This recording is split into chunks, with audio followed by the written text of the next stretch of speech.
आज नेहरू के नाम पर जमकर बवाल हुआ। दिल्ली के 3 मूर्ति भवन परिसर में जो नेहरू जी का संग्रहालय था, उससे पहले ही प्रधानमंत्री संग्रहालय बनाया जा चुका है, जिसमें आजादी से लेकर अब तक सभी प्रधानमंत्रियों की स्मृतियां हैं और इसी में नेहरू जी का सबसे बड़ा कमरा भी। नेहरू जी से जुड़ी हुई चीजें इसमें रखी गई, जिसे Nehru memorial museum and library कहा जाता था। आज इसका नाम बदलकर prime ministers museum and society कर दिया गया। इसी के बाद से कांग्रेस नाराज हो गई है। क्या सच में 3 मूर्ति से नेहरू गायब कर दिए गए हैं? सिर्फ नाम की पट्टी हटी है या फिर तस्वीर भी नहीं है? सच क्या है आखिर, इस रिपोर्ट में देखिए। नाम में क्या रखा है? जवाब तो यह है, नाम में क्या नहीं रखा है। नाम में पूरी विरासत रखी है, नाम में पूरी सियासत रखी है। इसीलिए नाम को लेकर बवाल हो रखा है। बवाल शुरू हुआ है मोदी सरकार के इस फैसले से, नेहरू नाम गुम जाने से, नेहरू मुक्त इतिहास बनाने से, गांधी परिवार के इंतकाम से। 16 जून को Nehru memorial museum and library society ने Nehru memorial museum and society का नाम prime ministers museum and society कर दिया और यही कांग्रेस को चुभ गया। पूरी कांग्रेस मैदान में उतर आई, शब्दकोश से नए नए शब्द लेकर आई। मोदी सरकार ने मानसिक संकीर्णता दिखाई, मोदी ने ओछी राजनीति की। कांग्रेस अध्यक्ष भी डिक्शनरी लेकर बैठे। बीजेपी, आरएसएस, ओछी मानसिकता, तानाशाही रवैया, जिसका कोई इतिहास न हो वो इतिहास मिटाने चला है, न जाने क्या क्या। नेहरू मेमोरियल का नाम बदलना कांग्रेस को कितना नागवार गुजरा, सोशल मीडिया में उनकी भाषा बता रही है। लेकिन सवाल यह है कि कांग्रेस ने जो लिखा, क्या सच में ऐसा हुआ? क्या गांधी परिवार से बदला लिया इसलिए नाम बदल दिया? क्या नेहरू मुक्त इतिहास परोसने की कोशिश हुई? मुझे ऐसा लगता है सबसे पहले तो जो भारतीय जनता पार्टी की कुंठा है देश के पहले प्रधानमंत्री के खिलाफ, नेहरू के खिलाफ, उनको ये समझना चाहिए कि इतिहास जो है वो इरादों से बनता है। नेहरू वो पत्थर पे लिखी इबारत है जिनको नहीं मिटाया जा सकता है। आप बार बार नेहरू को मिटाने का जब प्रयास करते हैं तो आप और बौने नजर आते हैं। आप नेहरू को मिटाइएगा। कौन है नेहरू? वो नेहरू जो 200 साल की ब्रिटिश हुकूमत के बाद आपकी तरह रोना नहीं रोते थे और जिन्होंने आईआईटी, एम्स, बार्क, इसरो जैसे संस्थान खड़े कर दिए, भाखड़ा नंगल जैसे डैम बनाए, सपना दिखाया इस देश को कि आप हौसला रख सकते हैं विश्व में एक शक्ति होने का। वो नेहरू जिसने अमेरिका और रूस की आंख में आंख डालने के बावजूद भी इस देश का रास्ता खुद तय होगा ये तय किया। वो नेहरू जो कहते थे कि मैं प्रधानमंत्री नहीं आपका सेवक हूं। वो नेहरू जो आइंस्टाइन से और एक ग्रामीण व्यक्ति से उतनी ही गहराई से बात कर सकते थे। वो नेहरू जिन्होंने इस देश को ऐसी संस्थाएं दी, जिन्होंने हमें एक मॉडर्न लिबरल डेमोक्रेसी बनाया। किस नेहरू से आप प्रतिस्पर्धा कर रहे हैं? आपको नेहरू से कुंठा हो सकती है, आपको नेहरू से दिक्कतें हो सकती हैं, लेकिन इतिहास बदलकर देश का आप एक नया इतिहास नहीं रच सकते। आपको आज काम करने की जरूरत है, क्योंकि यह भी सच है कि 10 साल आपके कार्यकाल के पूरे होने वाले हैं। आप इतिहास के पन्नों में जाने वाले हैं और इतिहास आपको एक डरपोक, कायर, तानाशाह की तरह ही याद करेगा, चाहे आप नेहरू का कितना भी नाम मिटाने की कोशिश कीजिए। कितने नेताओं ने जाकर नेहरू मेमोरियल देखा है? क्या अंदर जाके देखा किस तरह की अवस्था में वो पहले था?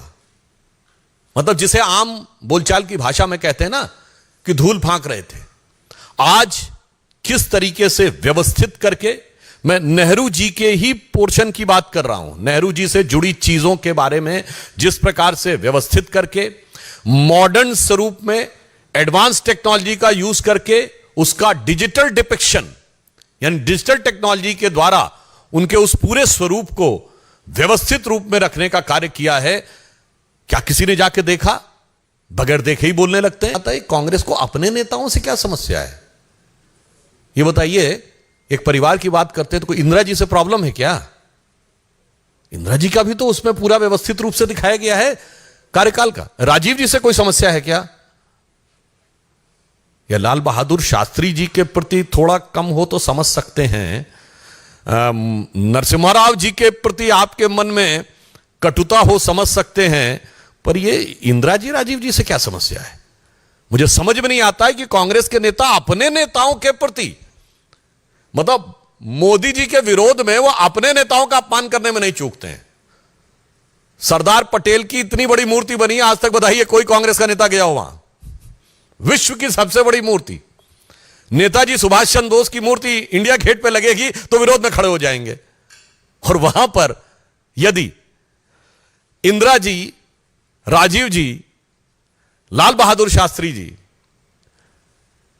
पीवी नरसिम्हा राव जी और डॉक्टर मनमोहन सिंह जी, जिनके वो बहुत गुणगान भी करते हैं, उनकी उपलब्धियों से समस्या क्या है कांग्रेस को, यह मैं उनसे जानना चाहूं। मोदी जी के विरोध का जो वो मोदिया बिंदु उनकी आंखों में है, उसमें वो अपने पराये का भी भेद नहीं कर पा रहे हैं। कांग्रेस ने क्या लिखा, कांग्रेस ने क्या कहा, बीजेपी ने क्या किया, बीजेपी ने क्या कहा, त्रिमूर्ति भवन में क्या दिखा, सच क्या है खुद देख लीजिए।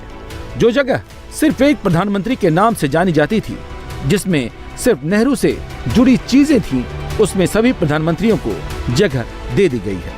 जिन जिन लोगों ने देश का संविधान बनाने में भूमिका निभाई, उनके नाम और उनके काम को जगह दे दी गई। इसीलिए नाम prime ministers museum and society कर दिया गया। बात बस इतनी सी है।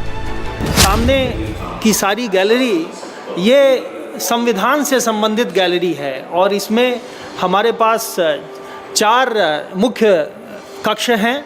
आप देखेंगे ये दाहिनी तरफ संविधान निर्माण, मेकिंग ऑफ द कॉन्स्टिट्यूशन, इसमें प्रोसेस की बात बताई गई है। आप चाहें तो अंदर चल सकते हैं। इसमें संविधान निर्माण के प्रोसेस की बात बताई गई है, किस प्रकार से ये आरंभ हुआ और क्या क्या इसकी गतिविधियां थीं। यहाँ देख सकते हैं आप, from enactment to execution, statutes, reports, resolutions and proposals that shaped the constitution, उसकी जो पूरी पृष्ठभूमि है कॉन्स्टिट्यूशन की, वो डिजिटल माध्यम से यहाँ पर दिखाई गई है। आप देख सकते हैं ये सब अत्याधुनिक तकनीक के माध्यम से एक नई प्रदर्शनी यहाँ पर लगाई गई। सच्चाई तो यह है कि सिर्फ नाम बदला है, कलेवर बदला है, मॉडर्न टेक्नोलॉजी आई है। न किसी की विरासत से छेड़छाड़ की गई है, न किसी के व्यक्तित्व को छोटा या बड़ा किया गया है। बस नेहरू के साथ साथ भारत की संवैधानिक धरोहर को और मजबूत किया गया है। खुद देखिए और फैसला कीजिए कि इस विवाद में कितना दम है। तो हम लोग फर्स्ट फ्लोर पे आ चुके हैं इस बिल्डिंग के। इस बिल्डिंग की बात करें तो पहले की तुलना में अब इसमें क्या बदला है? जैसा मैंने बताया कि ग्राउंड फ्लोर पर संविधान की एक प्रदर्शनी है और उसके बाद अब हम फर्स्ट फ्लोर पर आ गए हैं। ये जो हिस्सा है जिसको ईस्ट विंग कहते हैं, ये पंडित जवाहरलाल नेहरू का प्राइवेट विंग हुआ करता था। यहाँ पर आप सामने देख सकते हैं कि हमने उनके आरंभिक जीवन पर एक प्रदर्शनी लगाई हुई है। ये सामने की स्क्रीन पर उनकी पिक्चर है और साइड में आप देख सकते हैं कि ये पैनल्स लगे हुए हैं, जिसमें यहाँ से उनके जन्म से और प्रारंभिक शिक्षा से बैरिस्टर बनने की यात्रा, प्रारंभिक प्रेरणा, विवाह, महात्मा गांधी से वो कैसे मिले और दूसरी चीज़ें यहाँ पर हैं। 1946 तक का जो उनका जर्नी था वो यहाँ पर इस प्रकार से प्रदर्शित किया गया है। और ये एक फ्लिप बुक अत्याधुनिक टेक्नोलॉजी के माध्यम से भी उनके आरंभिक जीवन और राजनीतिक यात्रा के बारे में चर्चा की गई है। इसको आप पलटकर देख सकते हैं।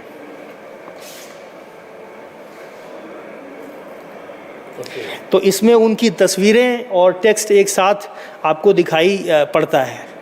एक पेज को और चेंज करें। ये उनके बचपन की तस्वीर है, एन इन्फेंट जवाहरलाल नेहरू।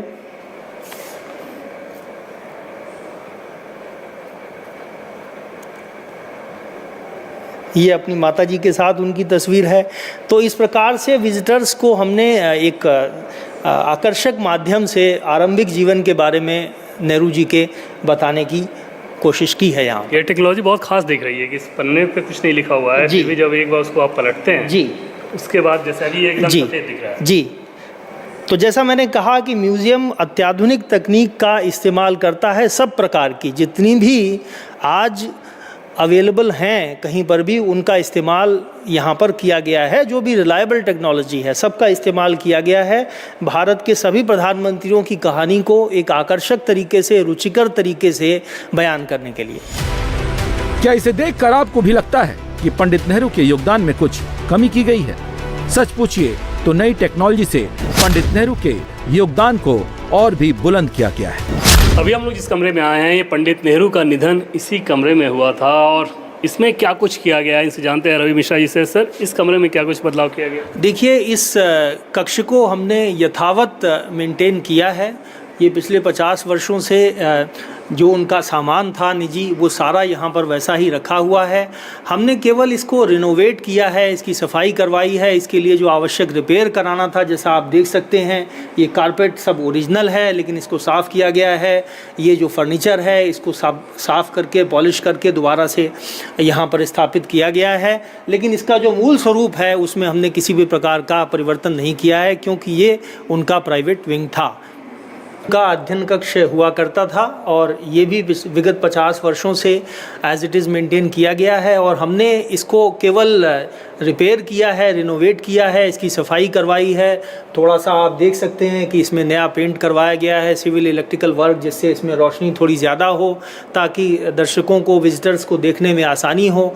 तो अदरवाइज़ लेकिन इसका जो भी स्वरूप था, वो हमने जो का त्यों मेंटेन किया है, क्योंकि बहुत सारे विजिटर्स जो हैं, जो यहाँ पर आते हैं, वो इन रूम्स को भी देखते हैं। इसलिए हमारा प्रयास है कि हम उनको और आकर्षक बनाएं, लेकिन उनका मूल स्वरूप बनाए रखें। जवाहरलाल नेहरू जी का सिटिंग रूम हुआ करता था और इसको भी आप देख सकते हैं कि यथावत हमने मेंटेन किया है और इसको साफ़ सुथरा कर दिया है। इसमें नया पेंट कराया गया है, लाइटिंग को कुछ बढ़ाया गया है और सारे कारपेट्स और सारे फर्नीचर को साफ़ किया गया है, नए कवर्स लगाए गए हैं।